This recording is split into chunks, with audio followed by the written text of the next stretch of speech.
series of downs, number of downs, and team possession after penalty. So we're going to look at basically looking at downs today. First down, second down, third down. Okay. All right. So we're going to combine section 1 and 2 together in a series of downs and possessions of early penalty.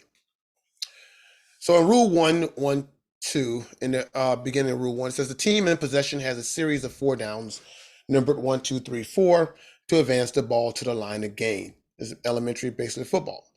All right. In Rule 2, 7, 1, a down is action which starts with a legal snap. A down ends when the ball becomes dead. And Rule 2, 7, 2 is a loss of down is the loss of the right to replay a down. So a loss of down is not saying we're gonna go from 1, 2, and 4. It just said if we do have to play down 3, and there is a foul which associate with a loss of down, we don't replay that down as we do on normal fouls. We go straight to 4th down. Okay. All right. So Rule 5, 1, 1. The team which next puts the ball in play by scrimmage following a free kick, touchback, or a fair catch is awarded a series of 4 consecutive number of downs in which to advance to the line of gain. And in Rule 5, 2, 6, a new series with first and 10 yards to gain is awarded unless one of the following is involved: a try, a field goal, a free kick after a safety, a fair catch, or an awarded fair catch. Okay. All right. Down corrections. The referee shall correct the number of the next down prior to the ball becoming live after a new series of downs is awarded and prior to the declaration of the end of any period. All right. So the referee can correct downs. Now, this is very important. And let's look at some excerpts from a couple of prep football manuals that talk about getting downs incorrect. All right. In prep football,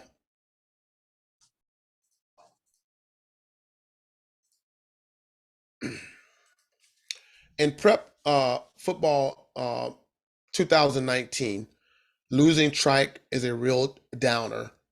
It says losing track of downs is considered the worst of officiating sins. It is also highly preventable. Each official must have an indicator worn on the wrist to count the downs. And if you're new, we are giving you down indicators, part of your package, and we're showing you how to use the down indicators. But each official have a down indicator. Confirming the down after every play with crewmates is a must. If the down marker shows the wrong down, it should be corrected as soon as possible. Now, as a line judge, the one opposite of the chains, you have a direct look at the down. And as we confirm the downs, you should, if you see that down, it does not reflecting the correct down. I know we normally just point at the box. I don't know. We should come up with a signal or whatever. But hey, the box is not correct. Let's get that box correct. It is very important. Okay. Be sure the marker is in front of the stake of the chain so it is visible to the officials on the field. Be especially cautious after enforcing a penalty that includes a loss of down. Be sure the down marker changes appropriately and that all crew members agree on the down. Now, let's see here. Sorry.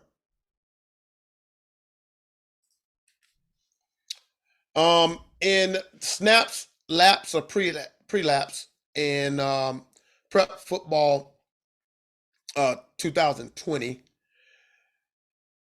it says avoid errors that ruins a game. All right, and it says this one here, the down error. That is probably the most serious error which can be committed. It goes down as a crew error. The prime catalyst for down error is overlooking a loss of down. Another possible cause is confusion between a live ball foul and a dead ball foul. The result is a down not being properly counted. All right. And 4 ways a crew can totally screw up a football game. In the 2022 prep football manual, it says we need to talk. After every play, signal the next down to one or more crewmates. Pay attention to how they reply so that you're all on the same page. If you're not, stop the games and speak up. Be sure the number on the number box is accurate and the accurate status is correct. The clock status is correct. Okay, running or not. So, in three different manuals, the down was brought up, and it's very important because we don't want to give a team an extra down, and we don't want to cheat a team a down. Now, in this, hold up. You know what? Let's see here. I know the problem is. That's the problem. Okay. On bullet points on incorrect downs and rules 5.1 in the case book, it talks about the seriousness of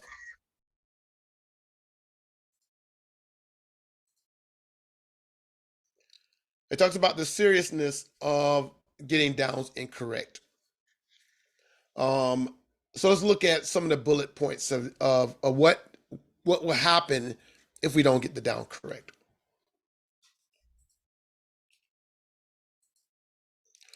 On fifth down plays, fouls that carry a 5 or 10-yard penalty are ignored. All personal fouls, live or dead, and unsportsmanlike conduct fouls are enforced as dead ball fouls. So, thing to know, if we do, let's say we happen to play a fifth down, and we before there's a new series of downs or before there's a change of end of the period, we notice that any fouls that happen during that incorrect down, if it's a 5 or 10-yard foul, it's ignored. If it's a personal foul, like a rule 9.4, or an unsportsmanlike conduct foul, like a rule 9.5,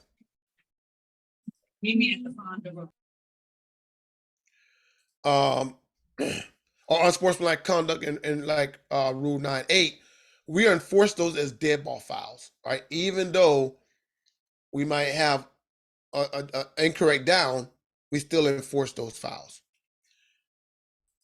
All right. Any down played, any fifth down play is reversed and the ball is returned to the previous spot, including canceling any score played by B or A. So let's say we had a fifth down. And on that fifth down, there was an interception and B returned it for a touchdown. And then before they did the try, we realized that it was a fifth down play. We literally have to cancel the score and bring the ball back to the previous spot and give the ball to B at the previous spot. All right. After the end of a period procedures, the down cannot be corrected, although there wasn't a change of team possession. So let's say it's supposed to be third down, but we say it's fourth down. And the coach of the possession team didn't say nothing. We say it's fourth down.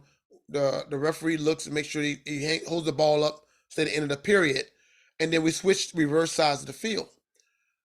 Once we reverse side the field, even though it may come up as though it's supposed to be third down and not fourth down, by rule we cannot correct the down anymore. So that would be literally a loss of a down played because we didn't get the down corrected before the end of the period. All right. Not saying that we probably won't fix it, but by rule, we're not supposed to fix it. And if the other coach knows this, then we're in a pickle, right? Because we said it was fourth down. We said it ended the period. We're going into the second period. And now we realize that it's supposed to be third down. The coach is on us about it. And we can't correct it because the other coach knows that you can't correct it now, which they probably don't know anyways. But I'm just giving a hypothetical that's why it's so important even at the end of the period, we know what down it is.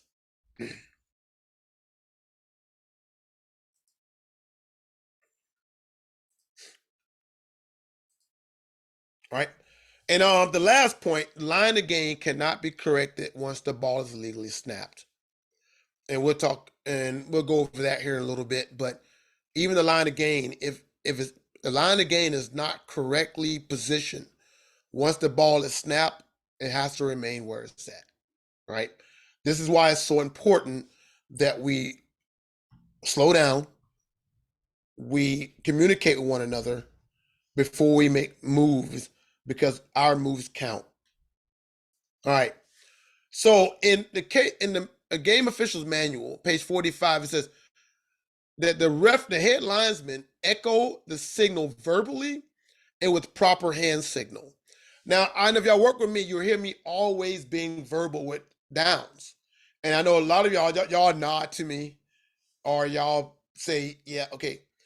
But the mechanics manual say you're supposed to verbally give the down as well, not just nod. Okay. So when the referee goes to the head linesman and say second down, the head linesman is supposed to say second down verbally. All right. And you're like, wait, why is it? Why 100 always yelling at us saying second down, third down? Because we put to verbally communicate the downs by the mechanics manual. All right. So crew communication, visual and verbal, should be done before and after each down, especially after a penalty, whether accepted or declined. And let's look at the reason why. Because this is where we normally get in trouble at when it gets down to having an incorrect down. If you notice, the referee in this picture is giving fourth down. The referee across from him is also giving a fist for fourth down. But if you notice, the box says 3. All right, downs with fouls. All right, so let's talk about this 8 different fouls in categories. We got the accepted fouls, the declined fouls, the double fouls, the dead ball fouls, fouls simultaneously with the snap, combination fouls, special enforcement fouls, and non-player unsportsmanlike conduct fouls. There's a lot of different fouls. And this is why it's so important that you know, because between if it's accepted or declined, of the double foul, dead ball foul, simultaneous snap foul, will determine what the down is going to be after we enforce the foul or we don't enforce the foul. All right. So when there's acceptance on the foul, the number of the next down is the same as that of the down during which the foul occurred, unless it's a combination foul or a foul enforced or advanced result in a first down.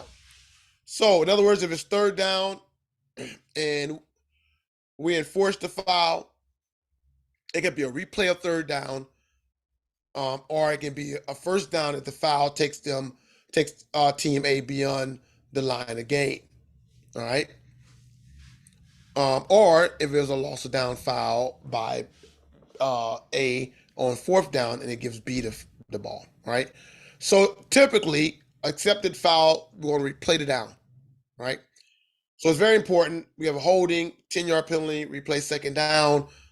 Looked at my box, look at my headlines, man. I'm gonna say second down, replay second down. Headlines gonna say replay second down, and then everybody else should be looking and echoing the next down. Now, on a decline foul, a declination foul, the number of the next down is the same as if the foul had not occurred. So if it's third down and they decline the foul, we're going to fourth down. Very simple so far. Now, a double foul. One or more live ball fouls are committed by each team at such a time that the penalties offset. That's Rule 216.2b. All right, the number of the next down is the same as that of the down in which the foul occurred. So a double foul, we're going to replay the down. If it's second down, it's going to remain second down. All right. Now, a dead ball foul is like before the snap, not the one that comes after the play is over. The number of the next down after enforcement is the same as the number established before the foul occurred. Obviously, if it's second down and we have a false start, it's going to remain second down. It's not going to go to third or nothing like that. It's a dead ball foul. That's pretty simple. Now, simultaneously with the snap. Now, this is a fancy phrase. Simultaneously with the snap. It is in the rule book. It says an act which becomes a foul when the ball is snapped or free kicked, right? Like an illegal motion, illegal shift, illegal numbering, not being on the right side of the ball before the ball is snapped, right? So when these fouls happen, they are live ball fouls. They're called fouls simultaneously with the snap. In other words, they can be fixed before the ball is snapped. Unlike a dead ball foul like false start or encroachment, these fouls can be fixed. If there's two people going in motion at the same time, as long as both of them stop for at least 1 second, it's not a foul. If somebody's moving forward, as long as he stopped before the ball is snapped, it's not a foul. All right.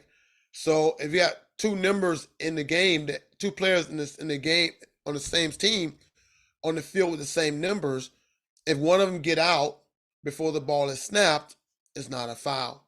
But these are fouls simultaneously with the snap. It doesn't become a foul until the ball is snapped. Right? The number of the next down after enforcement is the same as the number established before the foul occurred. Right?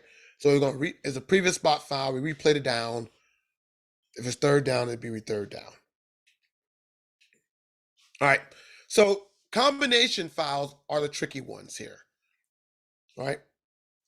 Is a penalties acceptance including a loss or including a first down or a loss of down. Now, this is where we get a lot of trouble at. Not us, but a lot of the coaches. This is where they don't understand because they watch college and watch professional football, and every 15-yard penalty is an automatic first down. Matter of fact, holding on defense is a 5-yard penalty, automatic first down. However, there's only 3 things that give you an awarded first down in high school football. Only 3. Roughing the snapper, roughing the kicker or holder, or roughing the passer. All right? These are the only 3 fouls in high school football that give you automatic first down. Nothing else. Not a personal foul unless it takes you past the line of gain. But if it doesn't take you past the line of gain, let's say it's 2nd and 25, you'll get a 15-yard penalty.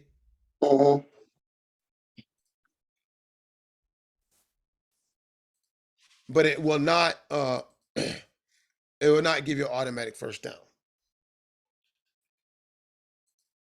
All right. So there's only 3 fouls that give you a loss of down. Illegal handling of the ball forward. If you go past the line of scrimmage and you hand the ball forward, it's a foul, and it includes a loss of down. Illegal forward pass, loss of down. And illegal touching, it's a loss of down. So these are the only 3 that give you a loss of down, and the previous is the only ones that give you automatic first down. Okay, so when those fouls happen, we got to know either we're gonna give a first down or we're gonna give a loss of down. And typically, it's these, as we read in the excerpts, these are the 3 that typically we screw up on. Is that when there's a loss of down, we don't count it, or we say replay it down and we give a team an extra down. All right, so special enforcement. So a post-scrimmage kick foul is a foul that happens by the receiving team, and typically on a foul, on a loose ball play like a kicking play, it goes back to the previous spot and enforce. But on a post-scrimmage kick, it doesn't. It goes back to the spot of recovery by R. All right, kick catching interference. All right, if R is if K interferes with R attempt to catch a kick, then R is awarded the ball with a 15-yard penalty and can do a free kick for a score or take the ball as a snap. All right, K fouls and R selects and succeeding spot enforcement. So K fouls, not R, but they want to take it at the end of the run. That's a possibility as well. Now, a new series consideration.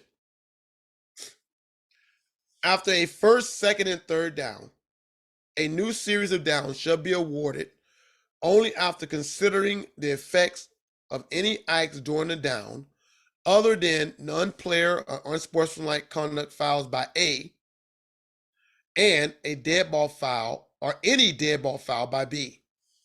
So what does this mean? So let's say A gets the first down, but let's say they taunted or they did something unsportsmanlike conduct or a player came on the field when they were supposed to. We don't put that in consideration if it's a first down or not. Right? They still get the first down. Then we mark off the unsportsmanlike conduct foul, and then we reset the chains. All right? So an unsportsmanlike conduct or non-player foul does not negate a first down by A. Now, any dead ball foul by B is enforced before we consider it as a first down. So unsportsmanlike conduct on third down and second down by B does get consideration, but not for A. Okay? For first, second, and third down. Now, after fourth down, a new series of downs shall be awarded only after considering the effects of any act during the down, except non-player and unsportsmanlike conduct foul. What does that mean? Well, you got to understand that non-player and unsportsmanlike conduct fouls are marked from the succeeding spot. So that means that these two do not have an effect on the play directly. So if A does not reach the line to gain, and then B taunts or whatever on fourth down, B will still get the ball, but then we'll mark off the 15-yard penalty before they snap and reset the chains. And that's how that works, okay? So when it get down to non-player unsportsmanlike conduct fouls, they do not have an effect on A if they did not reach the line to gain. But on first, second, and third, it has an effect for A benefit, but on fourth down, it does not. And so B will get the ball, and then we enforce the foul and then reset the chains. All right. So the basic spot for the succeeding spot is an unsportsmanlike conduct foul, a dead ball foul, a non-player foul, and a foul result in a touch bite. The succeeding spot is where the ball would needs to be snapped or free kicked if the foul had not occurred.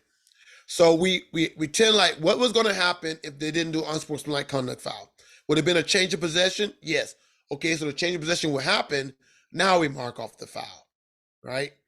And that's how we enforce unsportsmanlike conduct fouls, dead ball fouls, non-player fouls, and anything that result in a touch bite. All right, and awarded first down. So we're gonna look at 5 possibilities. Team A, how they can get awarded the first down. Team B, Team K, Team R, and after a penalty. All right, advanced to and beyond the line of gain for A. So we know if they just normally just advance the ball past the line of gain, it's a first down. Very simple. All right, acceptance of any penalty includes the awarded of a first down. So in other words, there's a foul by B, and after you mark off the foul, it's a first down, or there's a foul that's awarded a first down, like roughing the passer.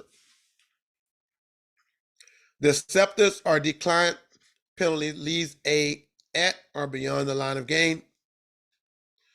A has possession after a change of possession by B during a down. So in other words, A had the ball on second down. A fumbled the ball. B picked up the ball, recovered the ball. B started running the ball. A hits B. B fumbles the ball. A recovers the ball. First down for A. Right? A throws the ball. B intercepts the ball. Uh, A tackles B. B fumbles the ball. A recovers the ball. First down for A. Now for Team B, obviously stop Team A from advancing to the line of gain at the end of fourth down. The ball belongs to B at the end of a down. So they say they recovered it after they recovered it, fumble or interception. Declination of any penalty leaves Team A behind the line of gain after fourth down. An accepted penalty on a fourth down, which carries a loss of down for Team A. So let's say we have illegal pass on fourth down. Sometimes B think they have to decline it to get the ball, but no, they can accept the foul. We're going to mark off 5 yards, and B going to get the ball because of the loss of down. A cannot replay the down. So B will get 5 yards and the ball for accepting it. Sometimes they say, "Oh, I decline." No, you want to accept it because you get both. All right, so for Team K, the kicking team, on a free kick, team in possession of a recovered ball beyond R's free kick line. So once the ball goes 10 yards, if A recovers it without being first touching, they get to keep the ball. All right, team in possession of the ball after first touching by R beyond the expanded neutral zone on a scrimmage kick. If R touches it downfield and K recovers it, obviously K gets to keep the ball. It'd be a first down for them. All right, recovering a loose ball in or behind the neutral zone, the ball remains live and belongs to K, and the down counts. So if it's a block punt or the ball bounced back behind the line of scrimmage, the ball remains live and K is able to advance the ball. The only time K to be able to advance a scrimmage kick is when the ball is recovered behind the line of scrimmage. If K recovers the ball beyond the line of scrimmage, it's a dead ball. All right, so Team R, inbound spot if R touches the ball before it goes out of bounds. After the spot is if K recovers the ball before it travels 10 yards. No first touching by R. So on a free kick, if K touches the ball before it goes 10 yards, K get to get the ball first down where K touches it. All right, at first spot of first touching by K, if K touches the ball before it travels 10 yards. All right. Now, first touching by K is canceled if R touches the kick and thereafter during the down commits a foul, and the penalty is accepted for any foul committed during the down. So we ignore first touching for a foul. So even though K may touches the ball and have first touching, and let's say R blocks below the waist or R holds, then we ignore first touching and we mark the foul by all but one principle, and first touching doesn't matter after that point. All right. Joint possession by R and K of a recovered free kick, of a kick. All right. So anytime there's joint possession, the ball becomes dead immediately and it belongs to R on a free kick or scrimmage kick, honestly. All right. So on a scrimmage kick, joint possessions, it belongs to R. If it goes out of bounds, it belongs to R. And it becomes dead by rule. If it crosses the line of scrimmage, it belongs to R. All right. Spot of first touching by K if K touches the ball beyond the expanded neutral zone before the touch by R. All right. So let's talk about the line of gain and measurements. All right. The line of gain. A yardage chain which joins the rod exactly 10 yards apart, or any 10-yard indicator with a visible line to gain indicator shall be used as the official line to gain equipment.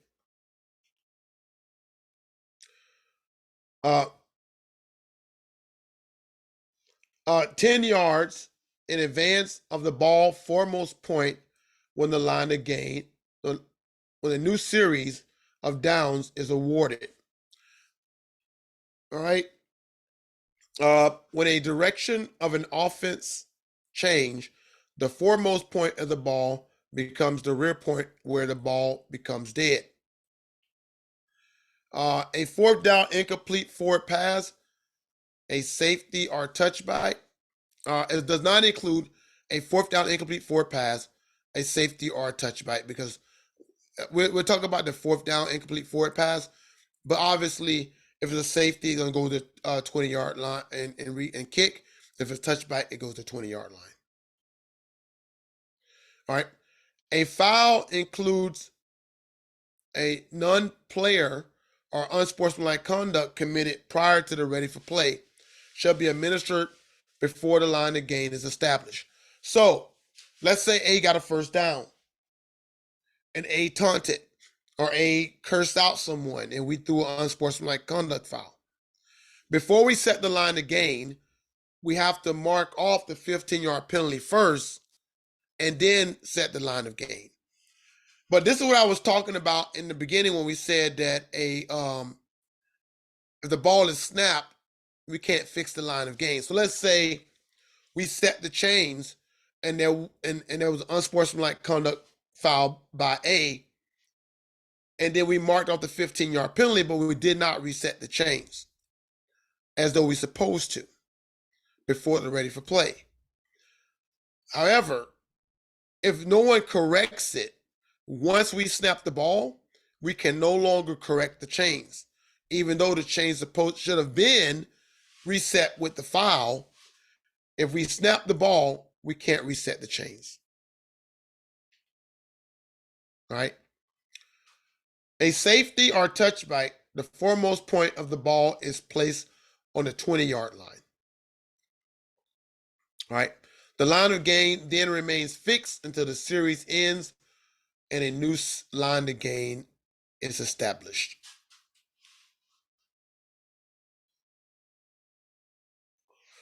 All right. So a fourth down incomplete forward pass.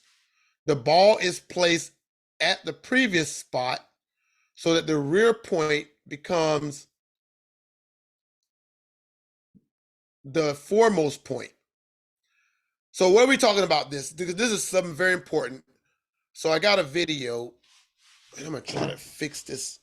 These lines, I don't know where these lines came from, but watch the video. All right, guys. So we're back. Just like the other guy said. Who? What? Who's the other guy? I said something wrong? Yeah, I got a name. Okay, like Andre said. Thank you. Yep. Okay. Like Andre was saying, we're going to show you hands-on what we're talking about. Rule 5, 3, and 3B. On fourth down incomplete pass, the ball goes back to the previous spot, and the rear point becomes the furthest point, which means that's going to be a replacement of the down box and the rear chains. Let me show you what I'm talking about here. So I got some props here. This is a football, and we're gonna pretend that this is the down box, okay? Mark down indicator. We're gonna put the down indicator right here on the line. So if we're going this way downfield, let's consider the furthest point of the ball, and just consider the rear point. Okay? So what happens is on a fourth down incomplete pass, so the ball was thrown, it's incomplete. When we bring the ball back, the rules say that the ball goes back to the previous spot, which is here. And it also says that now the rear point, which is here, now becomes the furthest point. So, and we know right there in rule 5.3.3, it says that the inside rod should be placed on the furthest point of the So now we're going this way. So what that means is now we got to reposition the down box, which is the length of the football. So that's basically what needs to happen. I know a lot of people, no one does that. Well, just because they have been taught the proper way doesn't mean they've been doing it the right way. And this is the correct way to do it by rule. Because if you don't, this is what happens. So let's say this is where the down box is at on a fourth down incomplete pass. What you're going to bring the ball back and you're going to put it here. Well, that's not the previous spot. The previous spot is here, right? So that means what you have to do is put the ball back in its previous spot and reposition your down box, down indicator to that point, the length of the football, right? So there's three things here that you need to remember. One, on a fourth down incomplete pass, you're going to return the ball back to its previous spot, right? Two, the rear point now becomes the furthest point, and the down box is now repositioned at the furthest point of the ball. So I hope you got that. All right, so basically that's is basically how we supposed to do the chains, all right? And I apologize for the lines on. I don't know where them lines came from, but all right. So I know a lot of times when there's a fourth down incomplete pass, which we move the ball in a whole different position. However, by rule, which the ball is supposed to go back to the previous spot, and the foremost point becomes the rear point of the ball. All right. So in the case book, and it's and talking about this subject, it says after a fourth down incomplete forward pass, the ball is placed as it was at the start of the down or the previous fourth down play.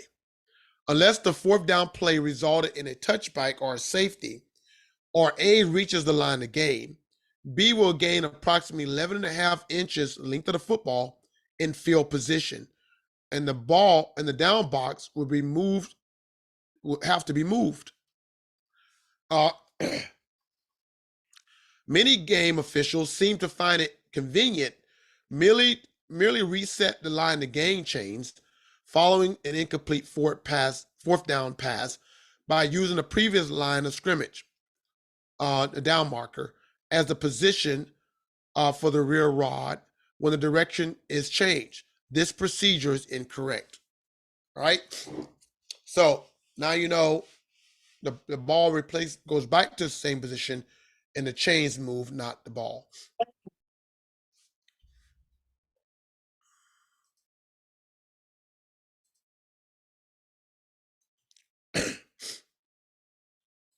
All right. So the line, look at line to gain fundamentals here.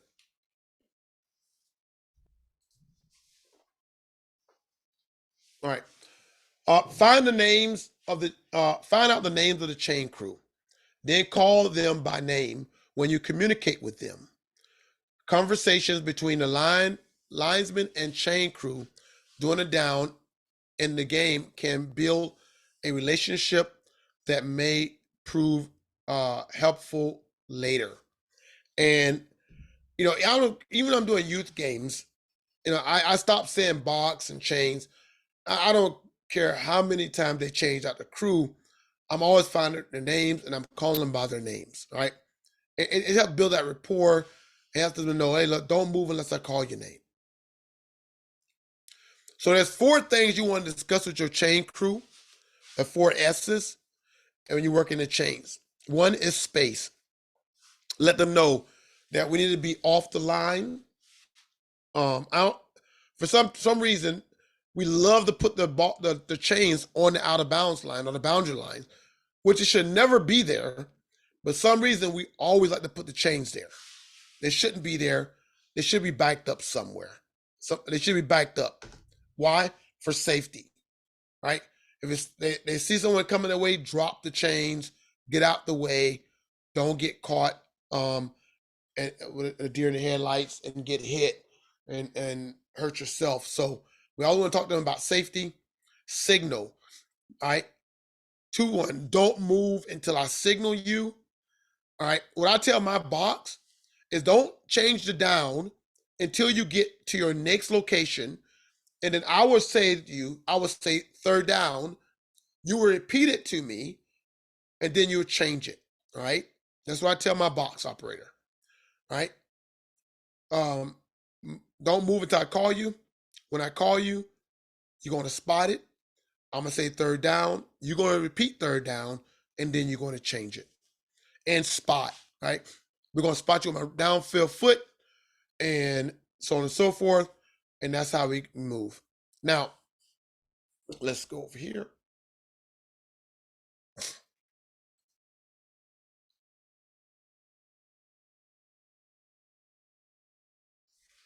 Oh, don't tell me.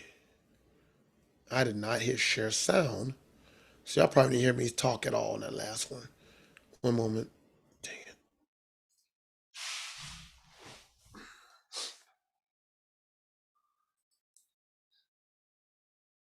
I forgot to hit share sound.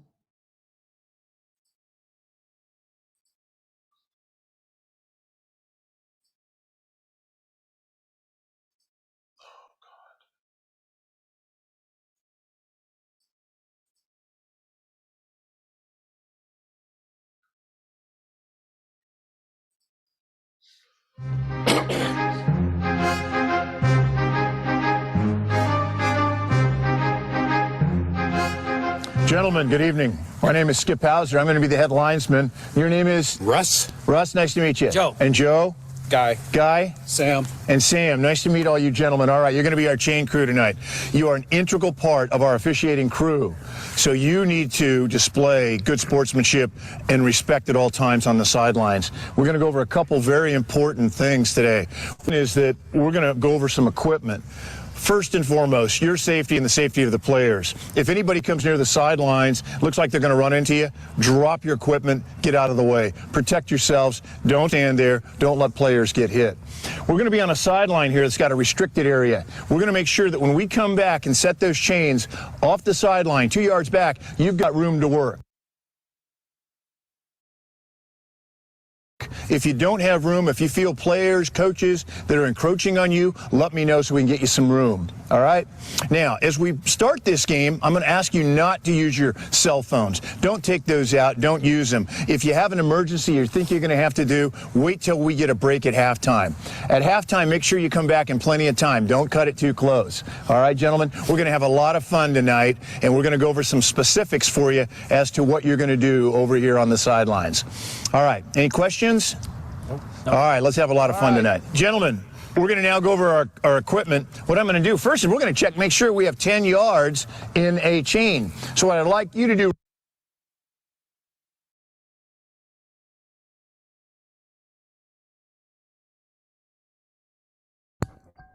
All right, so I don't really cover all of it. I just want y'all to see that first part of it.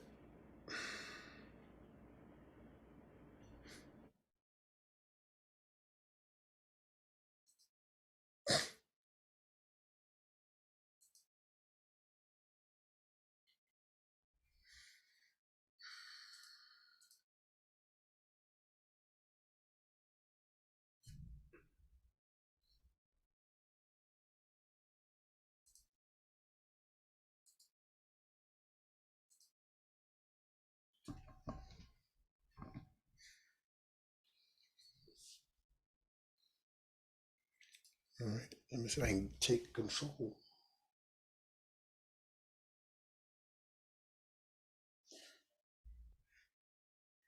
All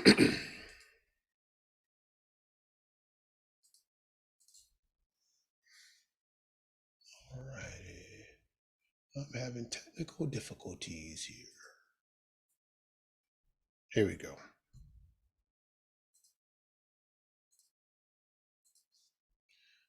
All right. So in the mechanics manual, all right, we already read this one. Echo verbal signs. It says, do not turn back on the field of play when having the indicator move. So as a head linesman, when you work that position, You're not supposed to look back, but always you always look forward onto the field. That's why I tell you when I have them come up, I always put my hands up. Give me 1 minute. I'm so sorry. I gotta do something right quick.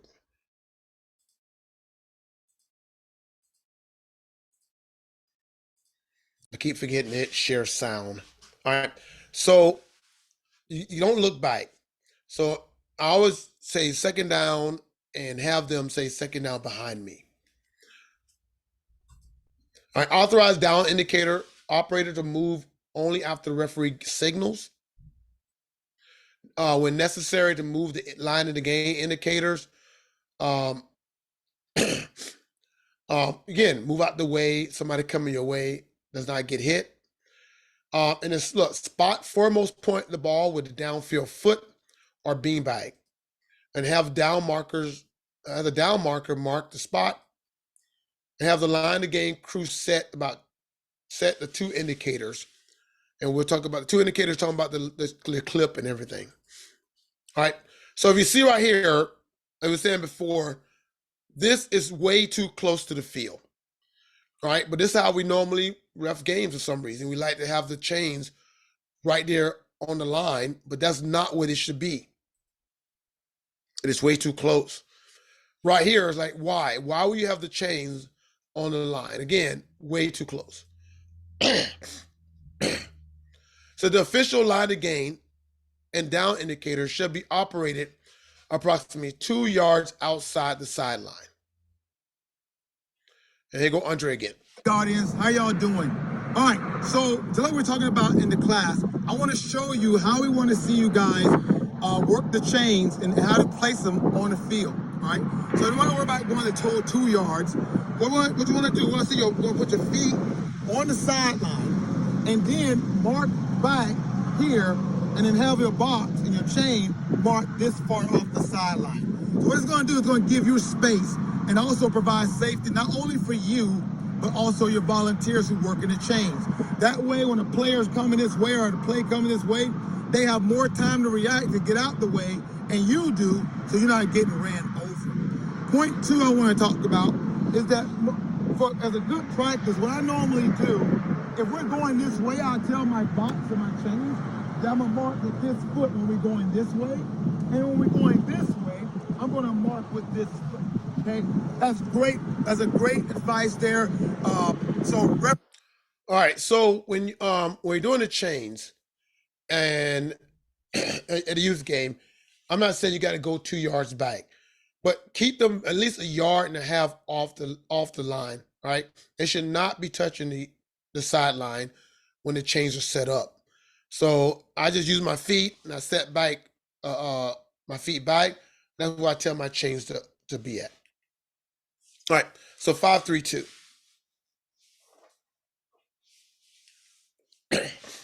The referee may call for the head linesman to bring the official line to gain equipment on the field for measurement. Note: a measurement request may be requested by the captain prior to the ball being ready for play, but it may be denied if the referee's opinion it is obvious the line of gain has or has not been reached. So as referees, we normally enforce this one a lot. We deny the request. And some games it's prudent to do it just for optics and to keep the hassle down. But it's up to us to decide to make that or not.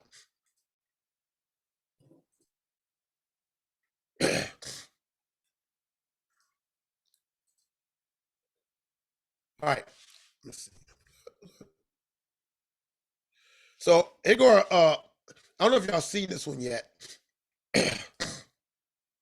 Vineland High School is up by 1 point in the fourth quarter, and look at number 55 on Eastern. Just bulldoze past 73, strip the ball loose, recover it himself, and celebrate accordingly. Watch that play again. All right, here he is, off, bust that guy, 73, kind of not even really trying, got the game in hand, strips the ball loose, gets it himself, puts Eastern in a spot to take the lead in this game. This is New Jersey High School. This was a Thanksgiving invitational for like the NJIAAUA. There's a lot of letters involved. I didn't really understand what was going on. All right, they're going to give the ball to number 1, the running back. He dips, he dives, doesn't get that many yards. They're down by 1. It's 2nd and 9 now. They're going to give the ball to the other running back. He runs into the pile, doesn't get that many yards. I don't know what he got. It was 2nd and 9, and now it's 3rd and 7. So he got 2. Now the quarterback's going to roll out, 3rd and 7, and that's got nothing doing. 4th and 7. He throws it to number 4. He gets tackled, he's down, and they're going to mark it here. And this is where it gets really funky. So let's slow it down. And where would we mark it? Obviously, we only have one camera angle. The ball's on his right side. If his knee is down there, you're probably looking at, if that's the 10, 11, like the 12-yard line. If his knee wasn't down and he rolls, then maybe it's the 11-yard line. It's definitely not further than that. So the one ref's going to get the ball. The other ref is marking it with his feet. And this guy's like, nah, move up a little bit. So they put it at, I think, the 11.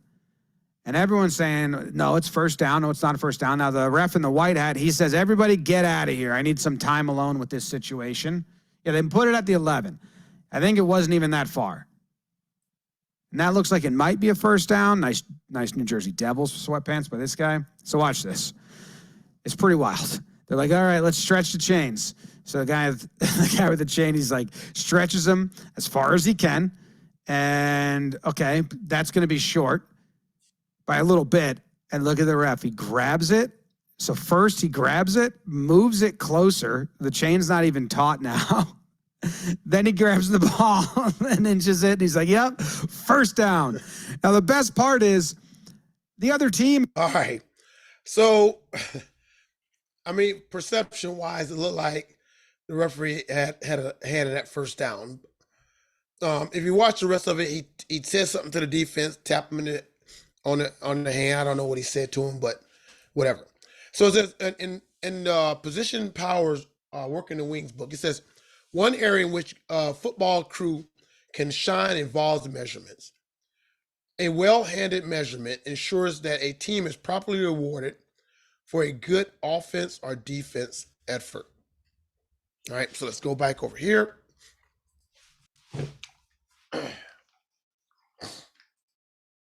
Sorry, guys, I'm been sick over the weekend.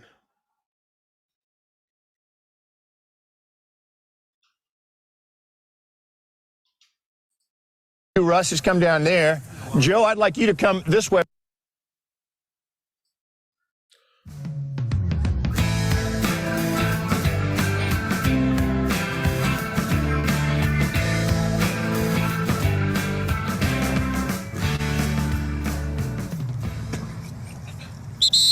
We're close. We're close.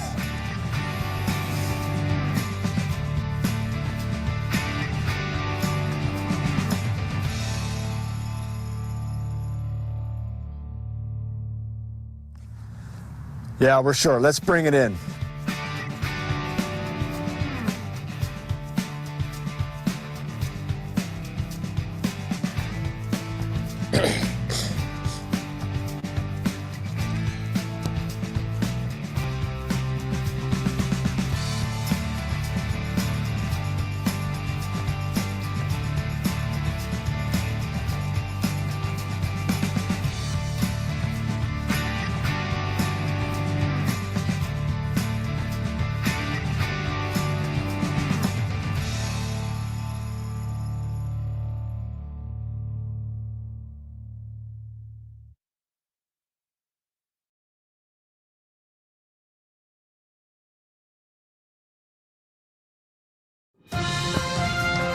If you can hear the volume, please give it a thumbs up.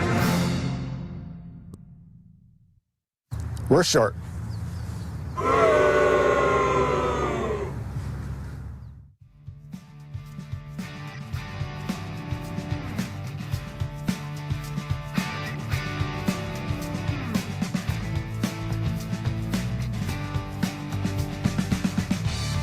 Tight.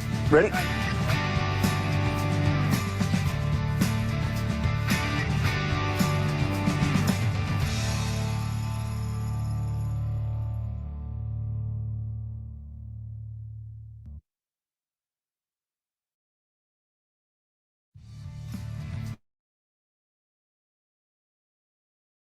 sometimes I forget to hit share volume.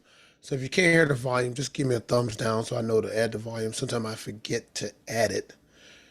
When I hit share screen, I got to hit share sound as well. So I think it was on there, just making sure.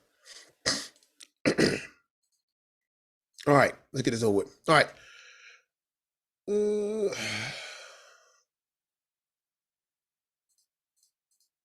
All right. So be decisive on short yardage situations. Treat the line of gain as a goal line when appropriate. For example, if it's 4th and 3rd on team's B 11-yard line, at the snap, wings should move briskly to the 8-yard line. So what it's saying to do in the position powers workbook is that when you close to a first down,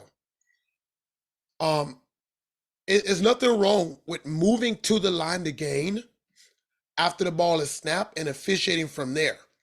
So you'll know if the ball crossed the line of gain or reached the line of gain because you're already there and you're waiting for the ball to come to you.